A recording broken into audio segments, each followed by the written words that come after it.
up? Welcome to the Pop Tower Podcast with your host, the man behind the myth, Peter Dawson, and the Soulful Lordy, James Bullock.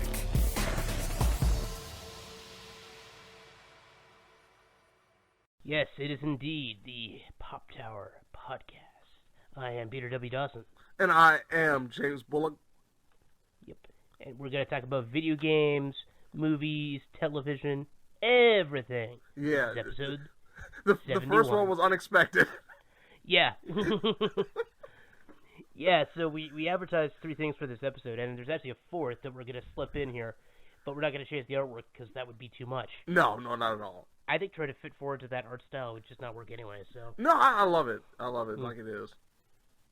Anyway, so we're going to start out talking about the Final Fantasy VII Remake demo, which as of this recording only dropped a few days ago. Yes. Monday. Yeah, it came out of nowhere because I was on Twitter like that morning and I saw it trending, and I didn't even put 2 and 2 together and then realized, oh, the demo's available on PSN without any notification or notice whatsoever. Yeah. So happy people put. Thank God. This is one of the few times. Thank God for social media because I had a chance to download it and I could play it. Yeah, no, because it went super viral. Yeah. So yeah, this is the much anticipated Final Fantasy VII Remake, which a lot of people are worried about just because it's probably not going to be the whole game. It's going to be episodic. Right. They've been kind of hinting at that, but it's not been clear. Like, I've never gotten full confirmation of what their plans for this episodic idea is, but... Everyone's assuming we're going to end it right after the Shinra building invasion. Like, that's the assumption right now. Yeah, because, like, that seems to be how it's set up, unless they just really didn't want to show anything beyond that. Right, which makes me wonder about that, because I think they have confirmed that Red 13 is not going to be playable. So, that's kind of... That's weird. Yeah, because if for those who don't remember... You know, during the Shinra building invasion, Red 13 is available to play at that time. Like, that's when you discover him, and then you can put him in the boss battles. He's essential in one of the boss battles, and it's a pretty good boss battle. Mm-hmm. So that's concerning. I guess we'll see then. Yeah, we have no idea right now what this game entails in terms of length. It took them so long just to show Red 13, and they haven't shown any of the other party members. Right. I don't think... They haven't said anything about Yuffie, they haven't said anything about Vincent, they haven't said anything about Sid, and I really don't think they're going to be in this one. No. I noticed you also didn't mention Kate Sith. Oh, yeah. Well, yeah, I mean, Golden Saucer. We're not getting that. We're not getting the Golden Saucer. Yeah. Anyway. Oh, that's going to be magnificent if we ever get to a chance to see it. Oh, I cannot wait. Man. I hope they pull that song from Machinima Abridged in some way, where they give the Golden Saucer lyrics. Anyway, so the demo itself came out, and it is just Chapter 1 of the game, which, as you can probably guess if you've played the game before, is just the attack on the first Shinra reactor. Right, the bombing mission. Yeah, which is like, the demo, the introduction to the game in general, so it's a logical thing for the demo to do. I think it's because the original demo for the game back in the day was just a battle simulator. Yeah.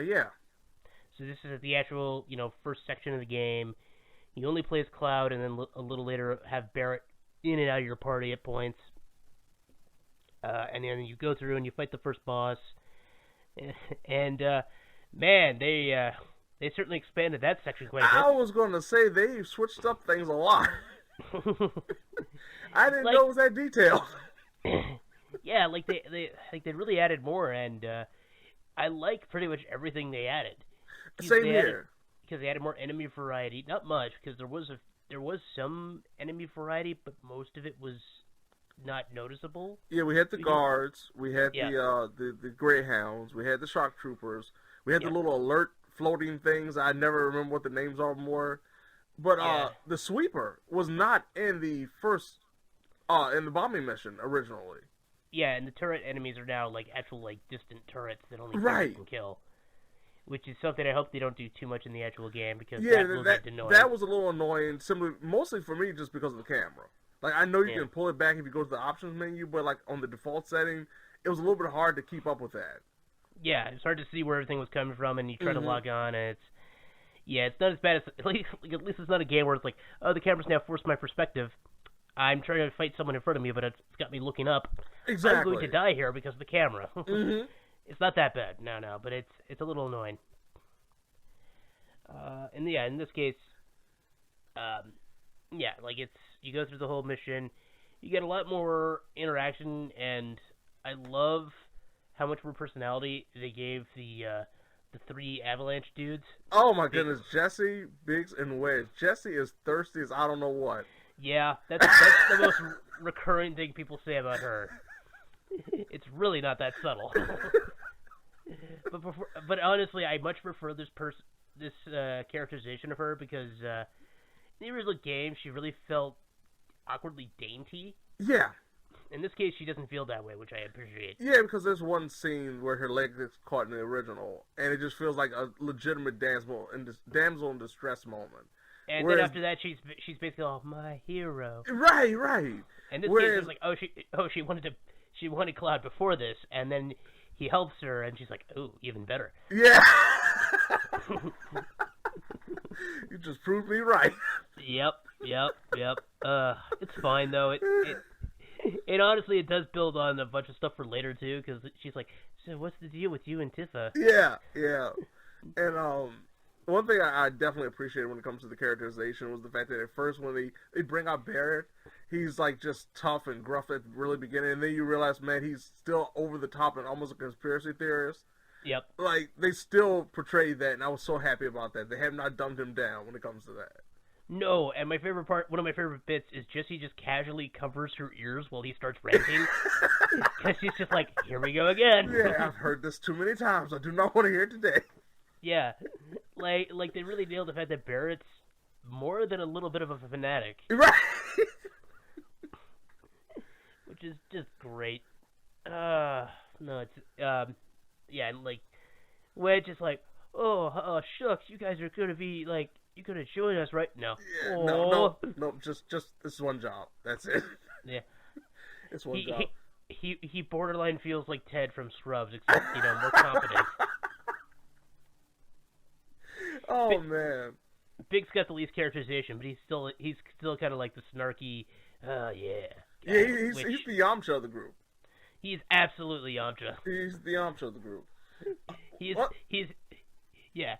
Yamcha, frickin' Jesse's Bulma, and you think Cloud is Goku, but no, Cloud's Vegeta. Yeah. Sorry, Big. Wait, man. What does that make Wedge? Oh, Wedge. He'd probably be Krillin. Yeah. He has the ability, but he's kind of cowardly, Barrett's Master Roshi at this point. I don't know about that. No, if Barrett's anybody, who would Barrett be in the Dragon Ball Z comparison? Oh, probably Tien. Nah, because Tien's still too level-headed. Alright. Oh, man. Maybe Goku. He might be Goku, actually. He is Goku. He actually is Goku. We're spending way too much time on this. No, I don't know. We have not talked about the game. Oh, and one more thing. I actually, from a dialogue perspective, I was actually shocked about. The cursing is still there. Yeah. Oh, that doesn't shock me at all. I was actually a little bit surprised. I thought they might dial it down a little bit because for those who never played the original, there was actually a lot of cursing back then, and some of it was censored, specifically with Sid, but it was actually kind of a little bit more R for that time than T rated. It was a little bit more mature than T for 1997. Yeah, Barrett would curse a lot, and they would love to censor it. Like, it's been suggested he drops a lot of F-bombs, and what was it, Sid would constantly say, God damn. Yeah, all the time, yeah. Yeah. It's great. Because the parent's like, I'm going to curse a lot, and then Sid shows up and like, hold my beer.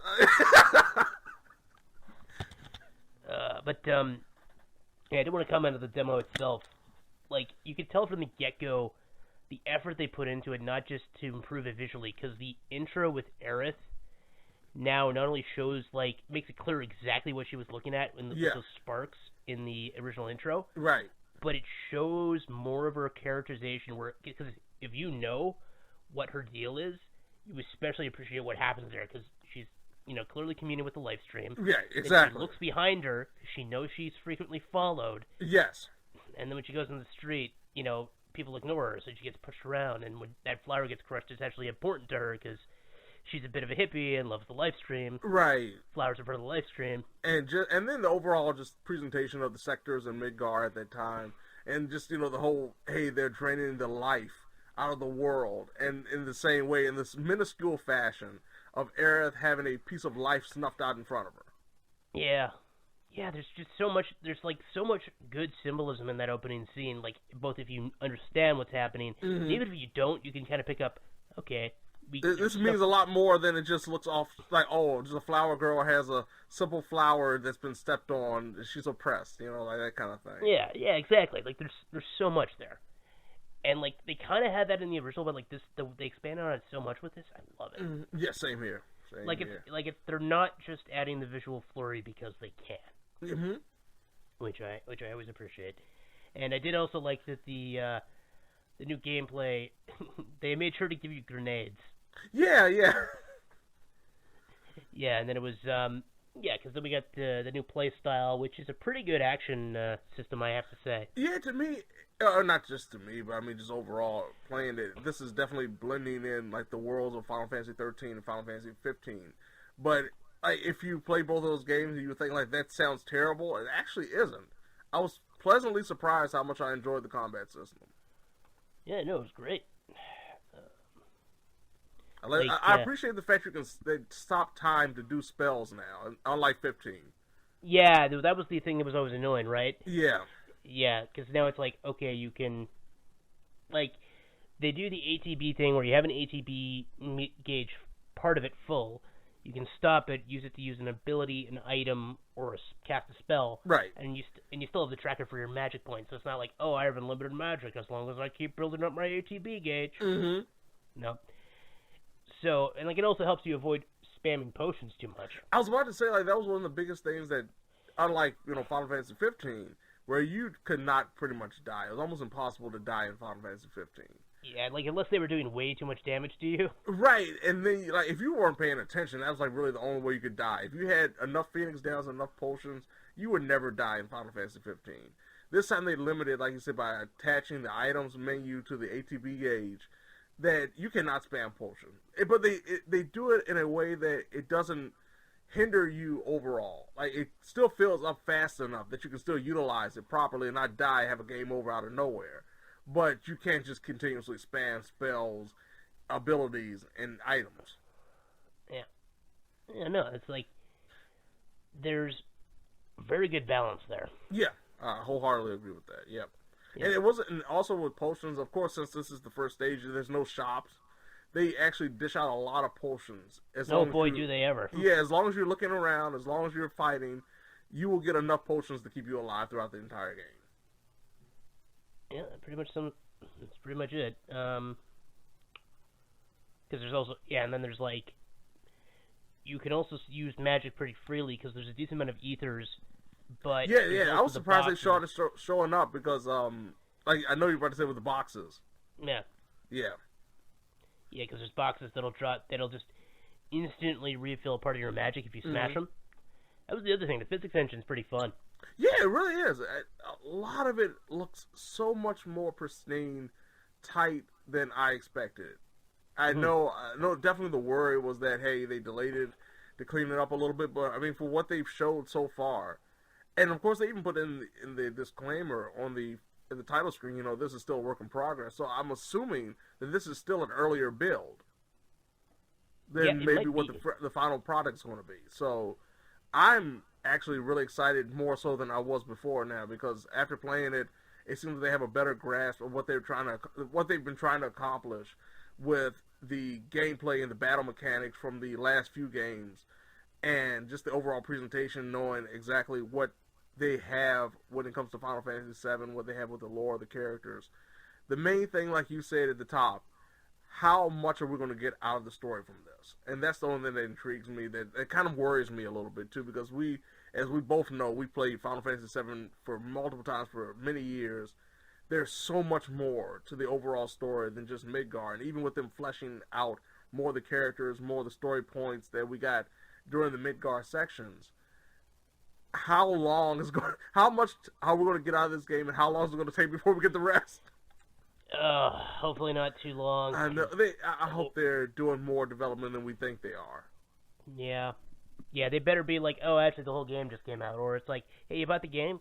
Yeah, the next update is going to come out early next year. Yeah, that'd be perfect. Yeah, exactly. Even if that's 8 months, that's not the worst. No, not at all. Especially if it's like similar in length, you know what I mean?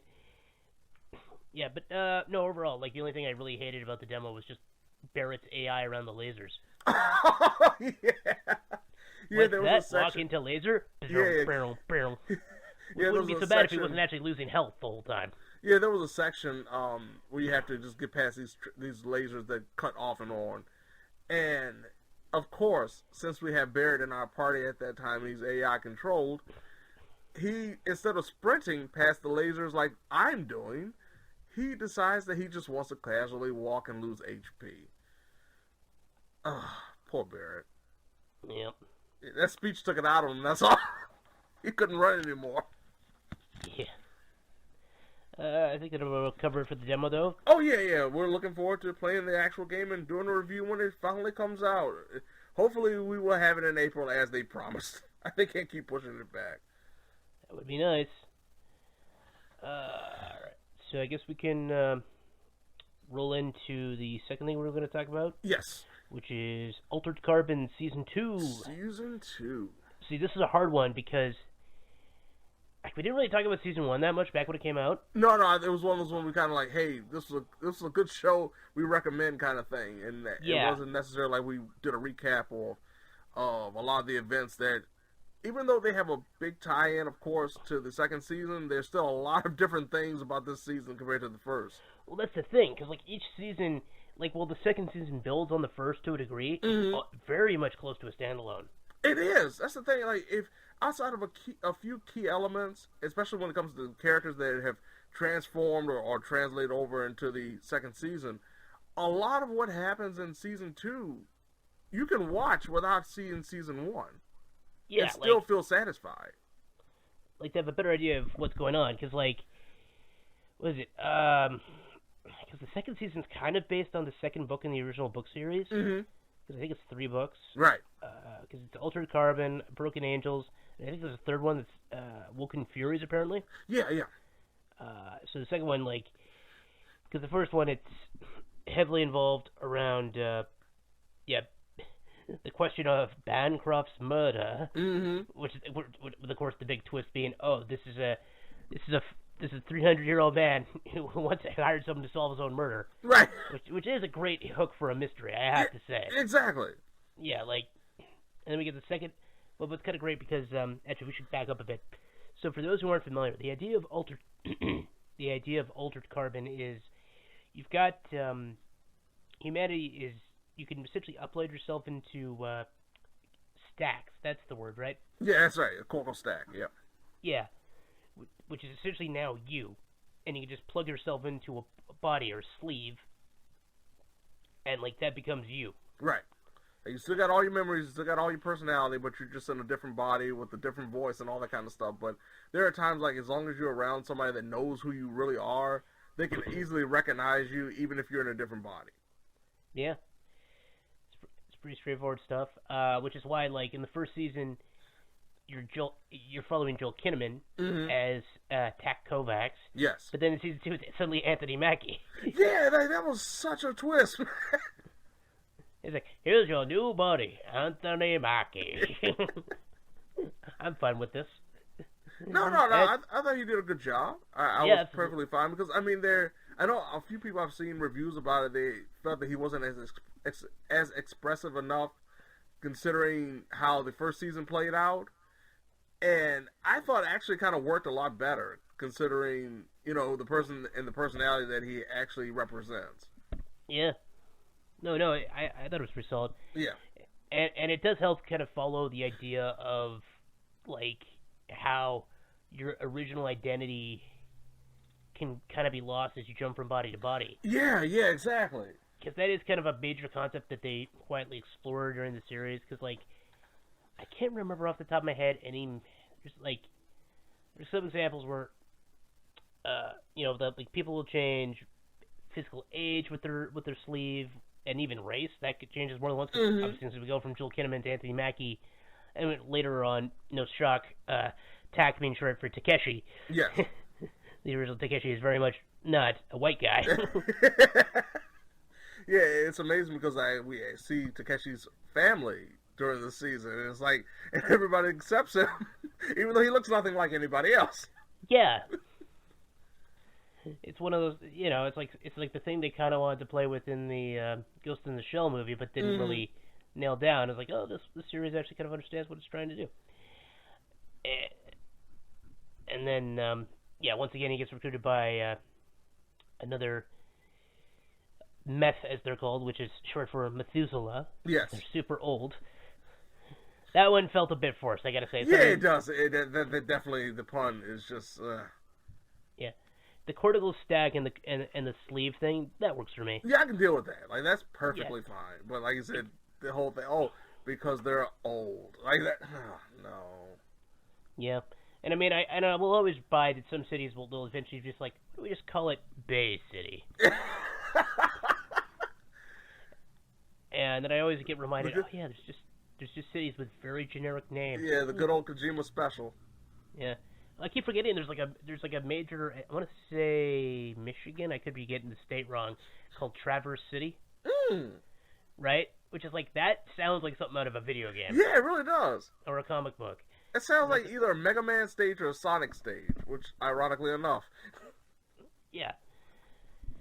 So, like, the first season was a pretty good combination of mystery, sci-fi. It felt very at home in, like, the stuff, if you've read basically any not straight-out action-y sci-fi story before.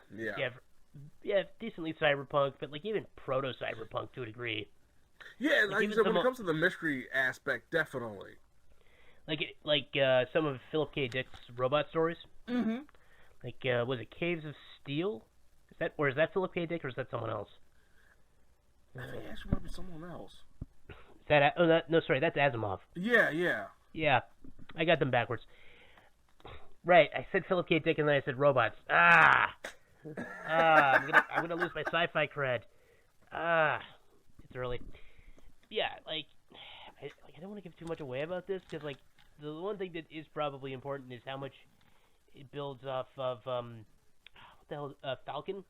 Yes. Yeah, like, that's probably the big thing that I don't want to. Falconer, sorry. Quell. Just Kel. Just call it Kel. Yeah, thank you. I keep thinking about the last name. Yeah. Yeah. Because she's like she was a rebel leader of a group called the Envoys, which hundreds of years ago, something like that. Yeah. Yeah. Kovacs was a member of. Tak was a Kovac. So there's that whole thing, and their past factors into the mysteries of the present, and we get some, decently built season. Some of it felt a little meandering, I gotta say. Yeah. Midway through, it was a little bit of a struggle before we had the big revelation of certain aspects, including one major aspect that was teased in the first season as to why some of these circumstances, I'm not going to spoil it, but why some of the circumstances are happening. And it was kind of weird to see, like, certain things and certain objects and certain characters, and specifically certain enemies that we find out about that we can't necessarily see. Don't look as sci-fi as you expect. Yeah, but overall, though, when it came to, like, the story presentation, I thought it was very good. It was just one of those things you had to really pay attention to a lot of the times. I know we were talking about before we started recording. Like, we know there are probably some things that we missed out on as we were watching because... Absolutely. This is why, like, it's good that I didn't want to spoil too much anyway, because I'm like, I don't know how specific I could be about certain things. Right, exactly. Like, the direction in general was pretty good. I especially loved, like, the second half of the season. The direction, I thought, was really good in some places. Especially, to me, the best character arc of the entire season with Poe. Yeah, I know. That was the thing, because, like, it's weird, because Poe, on the one hand, has one of the best character arcs, but he's got... his story early on can feel a little meandering until you realize where it's going. Right, like at the beginning, it's just, hey, he's glitching out. And it just becomes kind of like a one-note thing that's happening to him. And once you see the progression of it, and you see the end result is absolutely fantastic. They did a marvelous job with this character. Absolutely. It did help that, Trep, I also thought was a little meandering. It was played by the always wonderful Simone Messick. Yes. Or Missick, sorry. Yes. Yeah. From Luke Cage. Mm-hmm. Yeah. It's the second season, and, like, they really get into more the implications they played with in season 1. Mm-hmm. And so, while you may not have, because you're getting used to the new characters, the new actors, and, like, you're like, it's the same character, but it feels like the portrayal's slightly off. I mean, like, because, like, that was the thing, Mackie had to follow Kinnaman's performance, which I think is more the emoting thing. But, I mean, you also have to bear in mind, he's in a new body, so maybe he's having trouble emoting in his new body. Right, he's just still adjusting to a lot of circumstances and certain things, and, like, of course, he has the flashbacks and everything else. So, like you said, he's just having a hard time overall, and then he's thrusting this, at the beginning of the first episode, kind of like back into the position that he didn't expect himself to be in at this point in time. Yeah, like, it's one of the things, just when I think I'm out. Yeah, and he pulled me right back in, and yep. I put me in another body. Yep.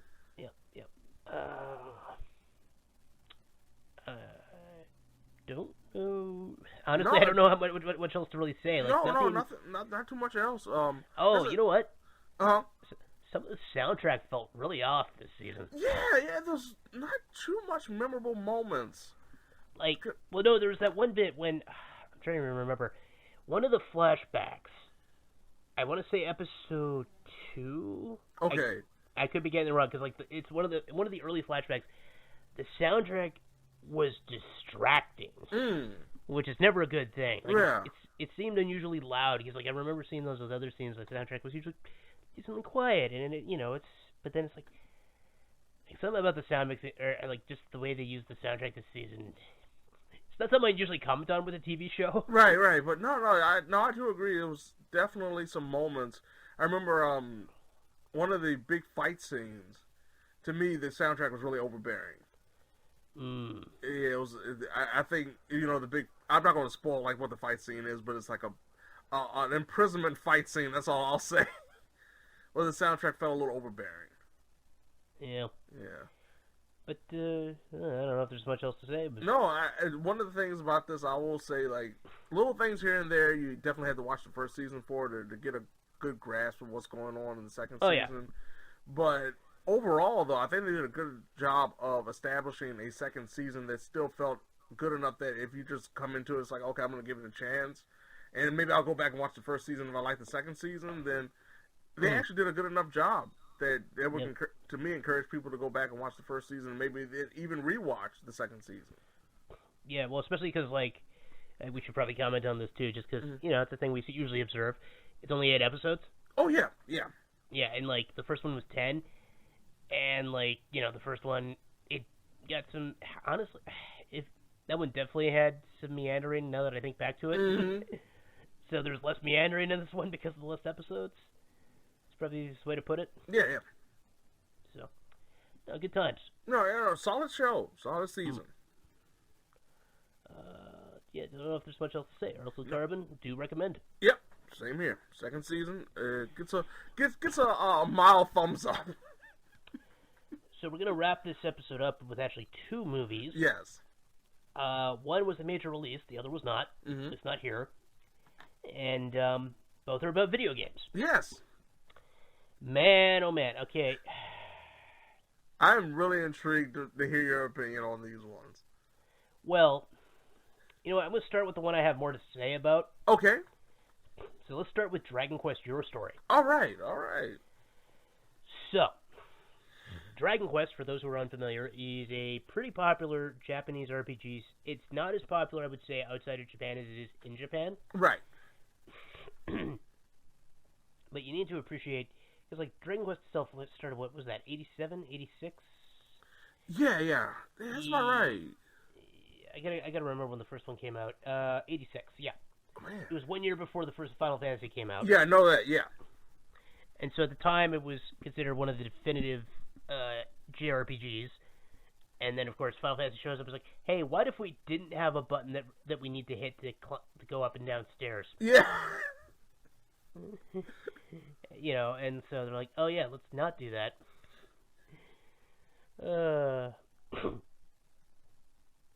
So we get so we follow the world of the Dragon Quest series, and in this case, Dragon Quest Your Story is specifically adapted from Dragon Quest V, which came out in 1992, and was considered one of the most revolutionary RPGs at the time, because there were so many fresh concepts. Like, just in terms of pop culture, without Dragon Quest V, we probably wouldn't have Pokemon. Right, exactly. Because it was, I think, the first major release to have the idea of monsters you defeat can join your party.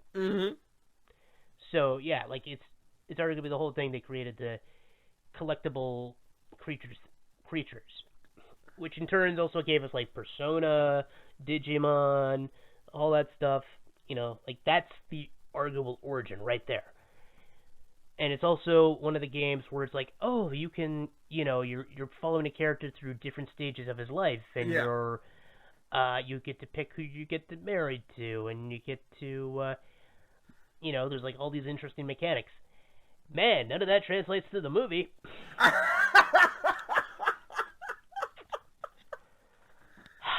got so many problems with this movie.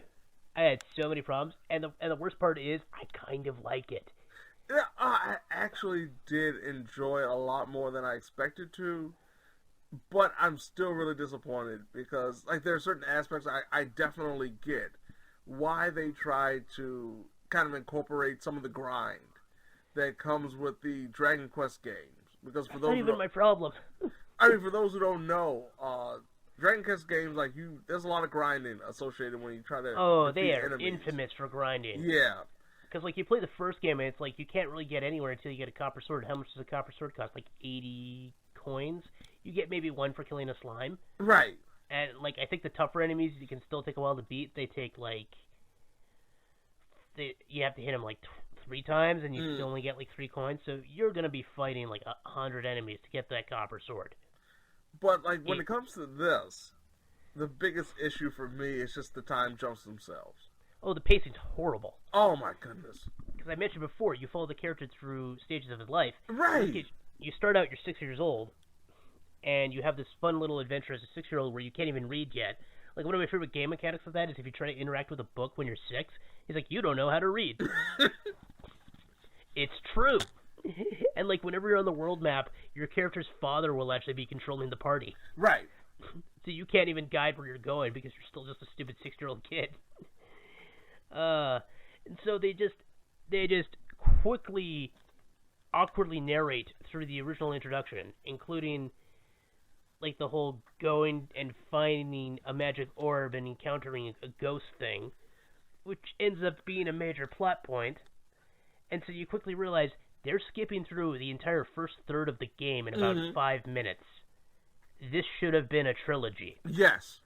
That was my immediate reaction, and that held true, because then we spend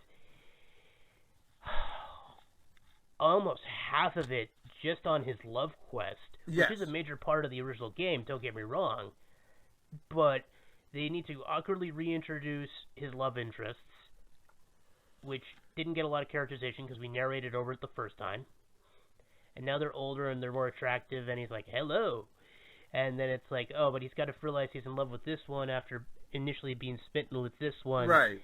But we have to do it in a very superficial way because halfway through the movie we need to have resolved this plot line. So it just gets very awkwardly done. It's just a mess. I will say, though, because I want to praise this movie, there's 2 things in particular I really love about this movie, and one of them is how good the animation looks. Yeah, and I know a lot of people were definitely upset because Toriyama's designs weren't used. Yeah. It still looks great. Oh, the hair, especially on, what's his nuts? Weird Triclops moose. The oh, yeah. What the heck is, I can't even think of his name now. Yeah. Bjorn the behemoth. That's right, there you go. Which, he's not only a behemoth, he's a Triclops behemoth that's part moose, and he's still got wings. I love the Dragon Quest monster design. Just so interesting. Like the art design, unfortunately, it doesn't it looks more like How to Tame Your Dragon, but, like, good. Mm-hmm. Because even then, like, How to Tame Your Dragon's very exaggerated. They really try to go kind of realistic with these characters. Yeah, it was like, okay, this is anime realism at its best. Yeah, which does violate the Toriyama thing, because if nothing else, the eyes are regular size. Yeah. Except for some of the monsters, like the slime, for example, Gucci. Oh yeah, he's got the eyes. He's got the eyes, definitely. By the way, I love that they managed to translate the puns properly. Yes. Gertrude, Percy. Love it. Yeah, but like, there's so many problems with this movie. One of my favorites is one point. There's basically a moment where a character's like, remember when your dad died? And it just shows a very comical 1 second shot of his dad screaming in pain while he's on fire. And because of how they cut it, it's just hilarious. And then there's like I said, because you've lost all the gameplay aspects, it's kind of just the comedic timing in this is pretty good, actually, now that I think about it. But there's no characterization, essentially. It's very cliche. You know, you don't get time to make the characters come to life. You don't get time, because you're not playing yourself, you're not invested. And I think that's like the biggest thing when you look at it from that perspective. RPGs especially, there is that rooted nature of enjoyment because of you being pretty much them being the avatar for yourself. Yep. And unless they are dictating the story in a way that this character has a specific story and a narrative that, and a name too, that is focused on that person, and it doesn't say necessarily reflects on you and your actions, then you have that emotional connection when you're playing the game that, of course, you cannot get when you're watching the movie. Because they kind of make the lead character, to a certain extent, a blank slate, so you can kind of put yourself in that character's shoes. And when it comes to a lead character in a movie, you don't want that to be the case. No, like, that's kind of the frustrating thing of it all. And you want to relate to him, but you don't want to be him. I'm going to get into the spoilers in a bit, because I need to get into the spoilers on this one. Oh boy, do I need to. I want to point out, too, because this one really annoyed me, because, you haven't played Dragon Quest V at all, right? No, I have a little, but nothing, like, dedicated to say, you know... You haven't done a full playthrough, though. Right, exactly. Yeah, back in the day, I may have found a copy on the internet and played through it, and I beat the whole thing. It's 5 is probably my favorite in the series. Oh, wow. Like, I like some of the later ones. Like, I kind of like what 8 did to a degree, although I still... I enjoyed 8 a lot, but like I said, there were definitely some issues with 8, especially when it comes to the story. Yeah, and I thought 11 was pretty good, but I still have some problems with 11 as well. Yeah, same here, yeah. I'm just thinking about certain things now that I really didn't like. But 5 in this case, yeah, like... One of the most annoying things is they invented this convoluted plot point that they didn't need to, like, because they talked about the Zenithian hero, and we find out, and it's a good twist in the game, that you are not the Zenithian hero. Right. Your player character is not the Zenithian hero. But they then go to great lengths to explain why your son is the Zenithian hero. Yes. More than they needed to. There's some really awkward, honestly pointless exposition where they're like, oh, the Zenithian bloodline has yellow eyes. Your eyes are not yellow. How can you have a... How could you have a Zenithian child? Oh, wait, your parents cast illusion magic on your eyes. I have a question. Why? Like, they pulled that out of... it was so dumb. But, yeah, so the big hook is then... after the hero and his wife are petrified for about 10 years or so. Yes, yep. Their son shows up, and he's like, I'm the Zenithian hero. I got the Zenithian sword. And then they go, and they find Dr. Aegon, which leads to one of my favorite jokes in the entire thing. It's like, you'll have to go find the fairies, you'll need to battle robots. Wait, what? Why are there robots? And he's like, that's the way it is this time. which is the giant hint of what the frickin' twist in this movie is. Yes. So the big twist in this movie, and I am going to flat out spoil it because... Okay, I was going to ask you, what did you think about the ending? I thought it was dumb. Oh, man! Which is really annoying because I also love the sentiment of the ending. I get where they were going for. I hate the way they did it. It's not well done at all. No. Because they spend the whole time essentially doing a straight retelling of the game, and then it's like, oh, and the twist is you were playing the game all along. I really wish it was just, if they were going to do that, if they would have been like, okay, he actually is playing like an original copy. Yeah. Well, I know, no, instead it's like an advanced virtual reality one where he plugs himself in. Right. And which makes it even worse because it's like, all right, I want to marry Nira this time in the game because I always marry Bianca. He's like, okay, but the game will probably tell you not to. I'm like, that indicates that the game hates you for doing that. Right. Which really isn't good game design. And then if you compare it to like the original iteration, if you compare it to the 1992 version, how much stuff gets cut out in this version? Yep. Oh, so much does. I mean, right. like the Zenithian sword, for example, it used to be a whole Zenithian armor set. Wow. There was a shield, there was armor, it was a whole thing. Like for example, when you first find out about the Zenithian hero legend, you get the sword then. Mm-hmm. The love quest, you not only do you have to find 2 magic rings, you get the magic rings to get the Zenithian shield and the right to marry the guy's daughter. Wow.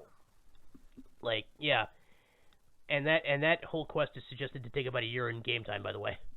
Even though, of course, it's like, maybe 2 hours. Right. Because game time versus real time and that thing is weird. Like, the pregnancy in the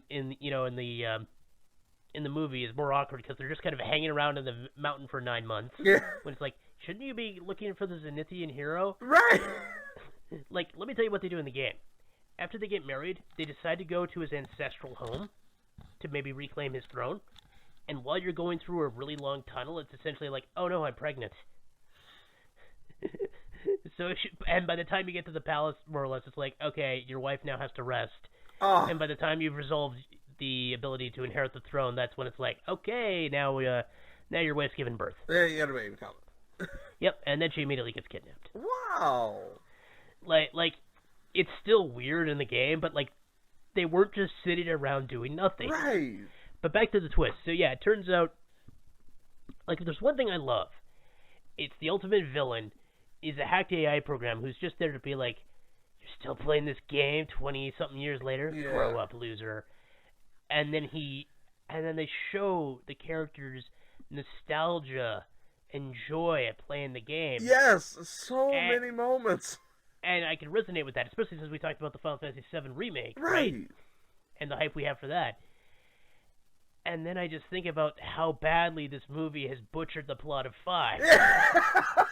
And I'm just like, this love letter to the fans really could have been better handled. Just saying. And all I can think about is like, if this person played the original version, now they're playing this virtual reality remake, essentially. Why are they so happy? He would be so pissed about like, I wanted to pick Nero. Why is the game overriding my decision? That was like the first thing that popped in my head. Like, you have lost so much of the original game that you enjoyed so much that you have this love-long feeling for. Why are you happy playing this version? I know. It's just, so many problems. Yeah, I will say, though, I did like how they characterized Bianca in this. Yeah, oh yeah. Because, like, before she was always meant to be kind of an adventurous tomboy, but I love how, like, they dialed up the quirkiness of it. Like, even if that made her a little more cliche as a result, it's like, it gave her a little more personality. No, she felt better. She felt more well-rounded than that.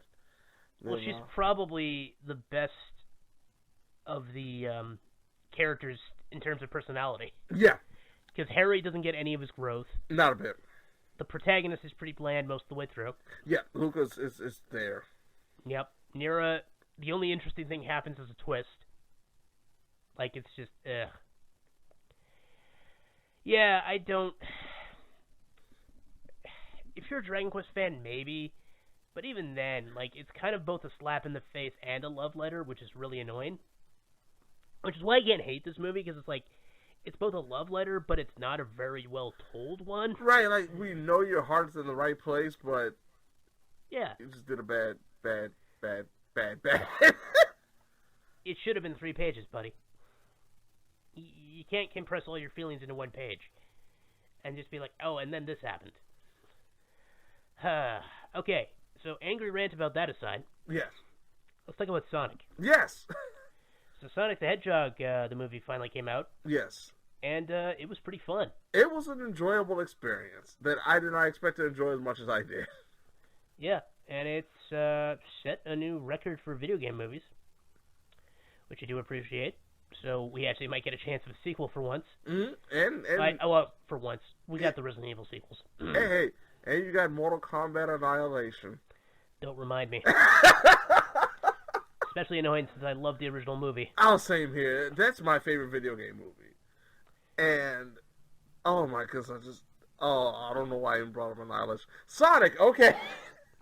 So Sonic is a pretty fun, if fairly by-the-numbers movie, which runs into the usual traps you might imagine. Exactly. It's the Flash problem, it's, the super speed problem all over again, and they kind of try to address it later on, but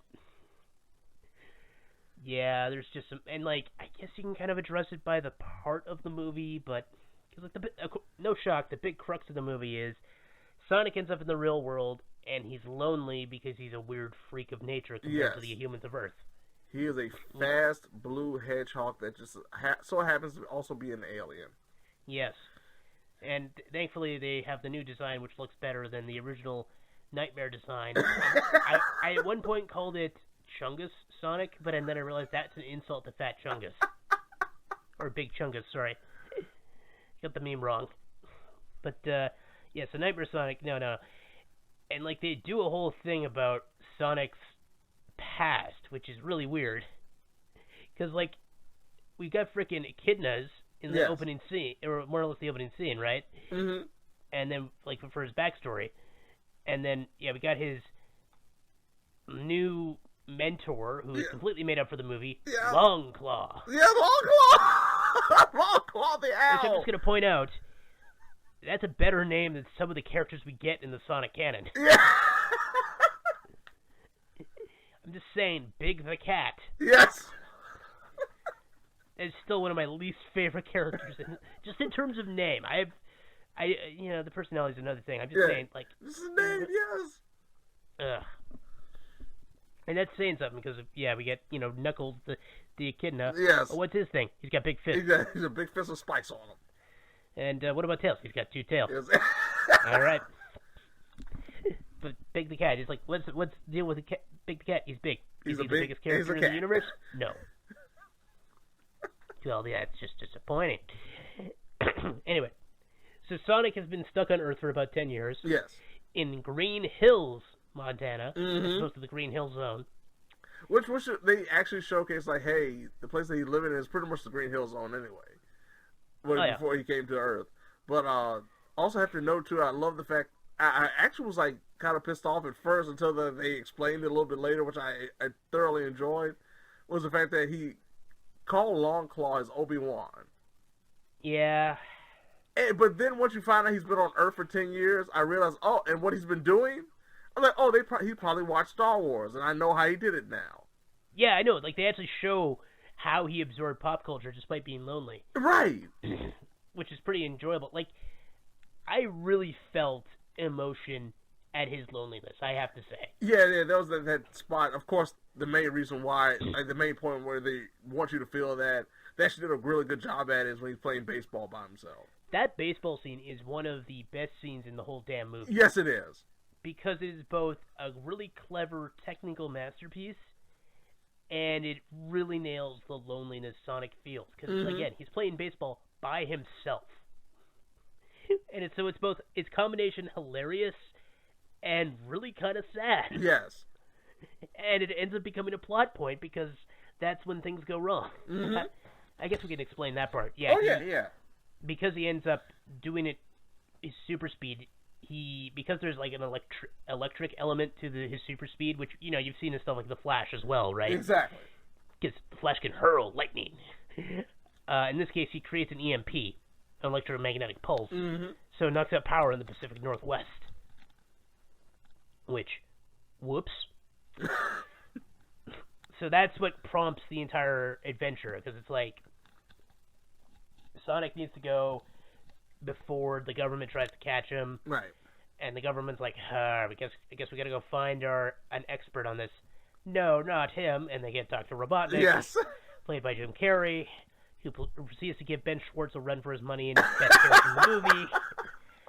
Because while both are incredibly over the top and some of their dialogue and actions and whatever are questionable. I know a lot of people hated the fact that Sonic flossed, but I mean, of course he's gonna floss. That was the only thing I didn't like, and not just because it was so.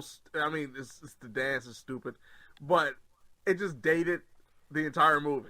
Yeah, well, so did what they were saying about what Robotnik was doing before he got recruited. That's true too. Because they made like Pakistan references. Yeah. Like I said, that's the only thing. Like, oh, it just dates the movie. That's it. Yeah, I didn't care about him dancing. Like, I'm fine with Sonic dancing. It was just like, oh, they did a specific dance for the specific time. Well, any dance he did was probably going to feel dated in some way, though. That's true. Unless he does the white guy's safety elbow, because that's the style. The one where you tuck in the elbows and your fists are like lined up with your nipples. Yes. Yeah, and just like doing the it's the white guy safety dance. I think in college we actually called that the safety zone. And I was at a bar last week where people were actually dancing at one point, and I still saw that dance. Wow. By someone younger than me. So it's still a thing. It still lives. That is what you do. But anyway, yeah.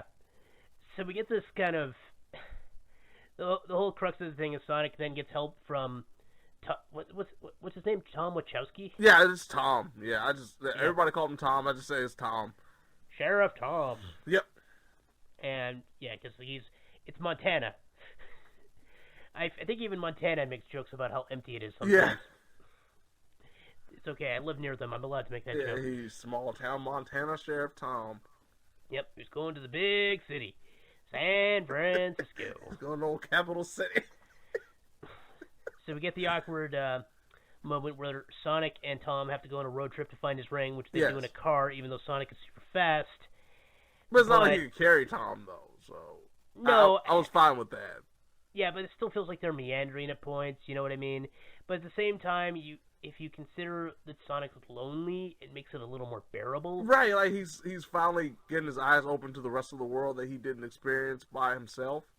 Yeah, like there's always going to be that missing sense of urgency, which I do think is a fair criticism of any situation where you have a speedster who's slowing down. Right, and he knows he has a situation that he has to get toward a destination, and everyone's still taking their time about it.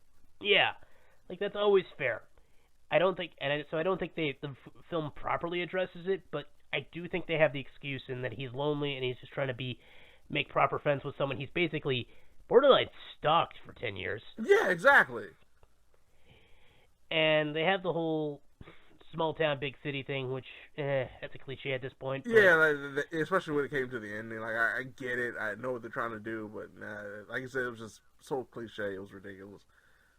Yep. But, Tom and, played by James Marsden, who is once again helping a CGI animal go across country. Yeah.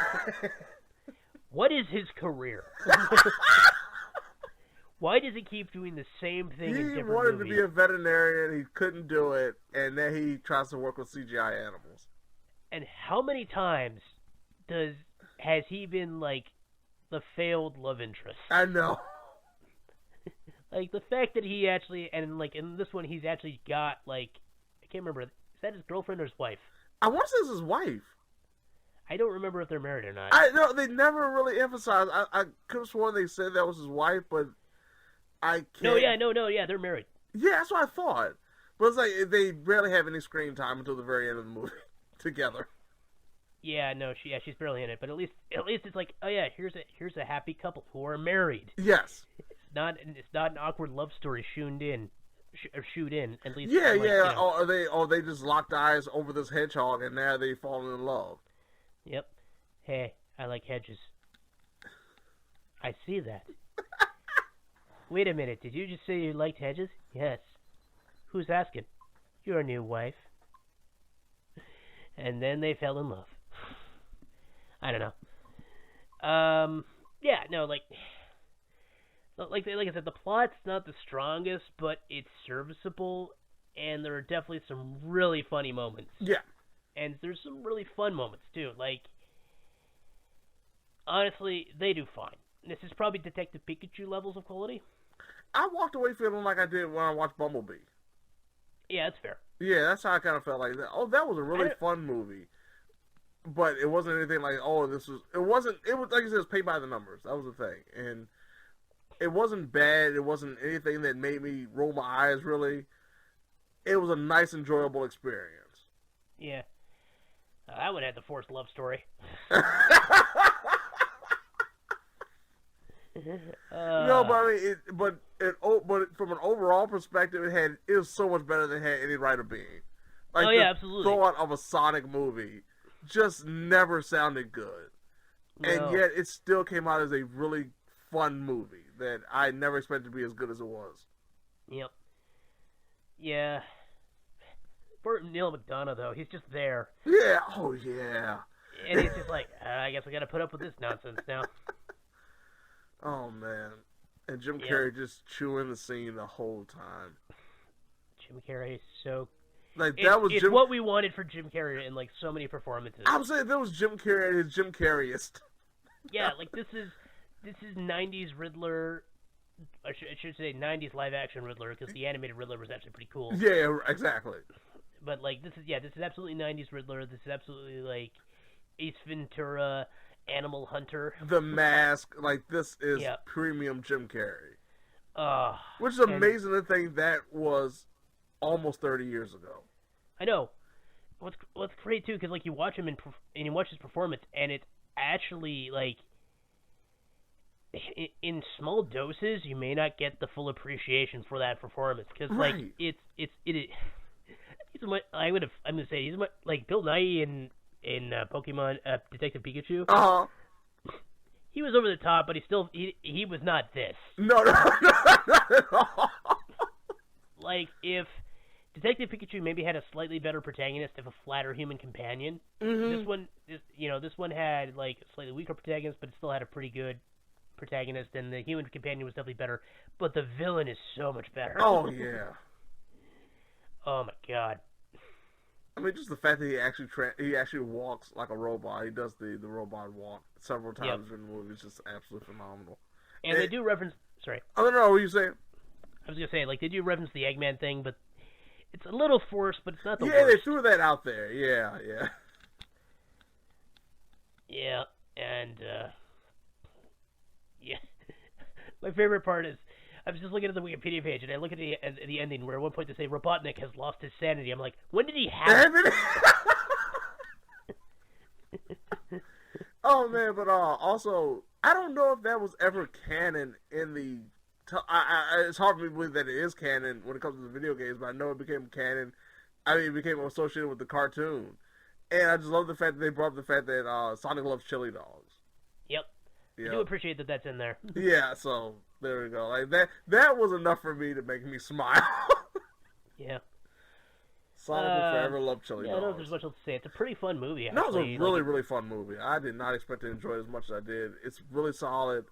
Like I said, it's nothing extraordinary. It doesn't do anything to really shake up the world.